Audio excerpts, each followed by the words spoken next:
అంటే మొన్న ఈ మధ్యన నేను కూడా చూశాను మీ వీడియోలు కానీ ఇన్స్టాలో చూస్తూ ఉంటాను రెగ్యులర్గా.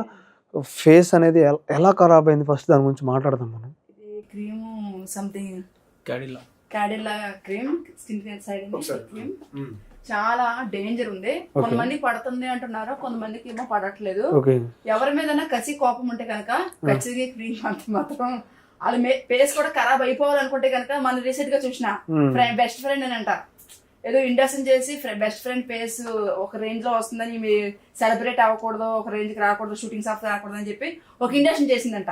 ఆ ఇండక్షన్ అక్కర్లే, ఈ క్రీమ్ ఫేస్ కి వస్తే సరిపోతుంది. క్యాండిల్ అనేది పెద్ద కంపెనీ అసలు అయితే ఇది మరి. సో దీని మీద కేసు వేసారా ఏమన్నా? నేనేం వేయలేదండి, ఐడియా లేదు. నేను ఏంటంటే చదువుకోలేదు. అసలు ఎందుకు రాసుకున్నారు మీరు? ఇది నేను ఒక 20 రోజుల ముందు ఒక నెల రోజుల ముందు ఒక ఇంటర్వ్యూకి వెళ్ళిన. ఇట్లాగే ఇంటర్వ్యూ అయితే అక్కడ ఏం చేశారంటే మేకప్ వేసారు. మేకప్ వేసాక ఫేస్ కి ఇలా పింపుల్స్ లెక్క వచ్చింది. పింపుల్స్ కూడా కాదు, ఏ చీంపక్కల టైప్ లో వచ్చింది. ఫస్ట్ నేను ఏం చేశానంటే, నాకు ఇంటర్వ్యూ షూటింగ్స్ ఉన్నాయి. షూటింగ్స్ అంటే ఇన్స్టాగ్రామ్ ఈవెంట్స్ షూటింగ్స్ అవి